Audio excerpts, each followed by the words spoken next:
Assalamualaikum warahmatullahi wabarakatuh. Saya Sabila Ovia. Pada kesempatan kali ini saya akan membahas tentang kontrasepsi untuk ibu menyusui. Yuk merapat untuk ibu hamil yang sedang merencanakan kontrasepsi pasca melahirkan, ibu menyusui, ibu nifas, atau para suami yang sedang mencarikan metode kontrasepsi untuk istrinya pasca melahirkan. Simak ya, langsung aja. Kontrasepsi alami untuk ibu menyusui ada metode Amenor laktasi. Metode Amenor laktasi itu metode Amenor itu tidak haid, laktasi itu menyusui. Nah, ini merupakan salah satu metode kontrasepsi alami dan sederhana. Nah, cara kerja dari metode Amenor laktasi ini yaitu menekan, menunda, menghambat ovulasi. Hormon yang berperan adalah hormon prolaktin dan hormon oksitosin pada saat menyusui. Semakin sering ibu menyusui, kadar hormon prolaktin akan meningkat dan hormon gonadotropin akan melepaskan hormon penghambat yang menyebabkan kadar hormon estrogen berkurang. Nah, sehingga mengakibatkan tidak terjadinya pematangan sel telur. Kalau sel telur sudah tidak matang, maka sel telur ini tidak dapat dibuahi. Nah, seperti itu cara kerjanya. Jadi, cara kerjanya ini menghambat, menunda ovulasi. Tuh. Efektivitas dari metode Amenor laktasi ini mencapai 98%, sangat tinggi ya. Nah, namun apabila digunakan secara benar dan memenuhi syarat dan ketentuan. Efektivitas ini juga tergantung pada frekuensi menyusui dan intensitas menyusui. Oke, apa saja sih syarat dan ketentuannya? Nah, ada 3 syarat dan ketentuan untuk metode Amenor laktasi ini. Yang pertama yaitu belum mendapatkan haid setelah masa nifas. Jadi pasca melahirkan, masa nifas 40 hari, ibu belum mendapatkan haid sama sekali. Oke, yang kedua itu ada menyusui secara eksklusif. Menyusui secara eksklusif ini tanpa tambahan makanan, minuman apapun. Susu formula maupun air putih juga tidak boleh. Nah, menyusuinya juga eksklusif sesering mungkin 3-4 jam sekali. Oke, syarat yang ketiga yaitu ini berhubungan dengan syarat yang kedua. Kalau misalnya menyusui secara eksklusif itu kan 6 bulan ya. Nah, jadi bayinya itu juga harus berusia kurang dari 6 bulan. Kenapa sih harus berusia kurang dari 6 bulan? Karena kalau bayi sudah berusia lebih dari 6 bulan otomatis akan mendapatkan makanan pendamping ASI. Nah, itu akan mengurangi frekuensi dari menyusui. Seperti itu. Lalu kita bahas keuntungan dan manfaat dari metode Amenor laktasi ya. Yang pertama, seperti yang sudah saya bahas tadi, efektivitasnya sangat tinggi jika digunakan dengan benar. Kemudian selanjutnya mudah digunakan, jadi dapat digunakan langsung setelah melahirkan.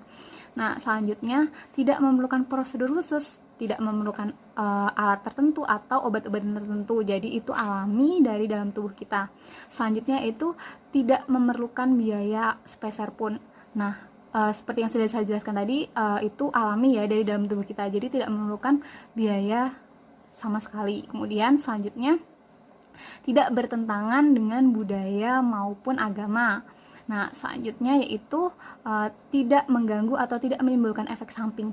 Nah, kalau misalnya ibu ini tidak haid, ya itu normal, itu merupakan cara kerja dari metode Amenor laktasi ini. Seperti itu. Nah, kemudian keuntungannya yang sangat tepat yaitu meningkatkan bonding attachment. Bonding attachment itu adalah hubungan antara ibu dan bayi. Jadi nanti kalau sempat kita bahas selanjutnya, kita bahas pada kesempatan selanjutnya tentang bonding attachment ya. Nah, selanjutnya mari kita bahas setelah ada keuntungan dan manfaat, otomatis ada keterbatasan dari metode Amenor laktasi ini.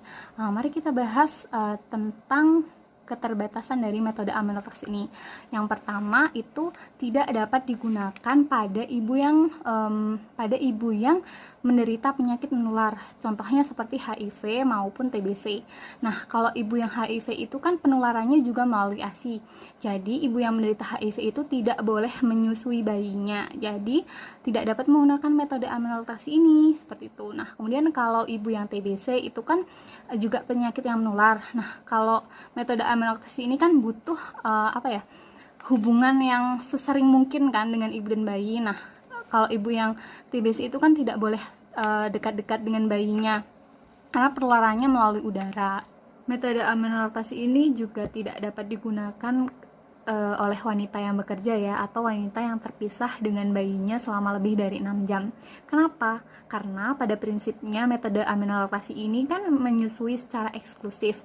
Jadi hubungan ibu dan bayi itu harus sesering mungkin, harus disusui secara eksklusif. Nah, kalau misal ibu yang bekerja itu kan otomatis hubungan ibu dan bayinya itu kan berkurang, jadi tidak eksklusif seperti itu.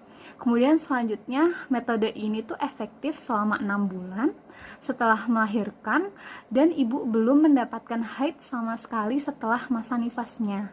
Nah, jadi untuk ibu yang sudah mendapatkan haid setelah masa nifas maupun ibu yang memiliki keterbatasan seperti ibu yang memiliki penyakit menular maupun ibu yang bekerja, saya sarankan untuk konsultasi kepada bidan maupun dokter spesialis kandungan terkait metode kontrasepsi yang akan digunakan, metode kontrasepsi lain yang akan digunakan untuk menunda atau menjarangkan kehamilannya.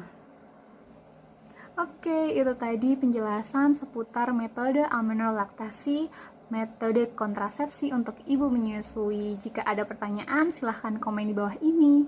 Jangan lupa like dan subscribe. Sekalian juga nyalain tombol loncengnya biar dapat informasi yang up to date tentang kesehatan ibu dan anak di channel saya. Wassalamualaikum warahmatullahi wabarakatuh.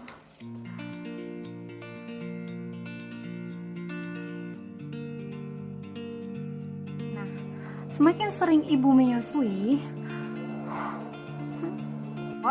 nah itu apa? Nah, seberapa besar kan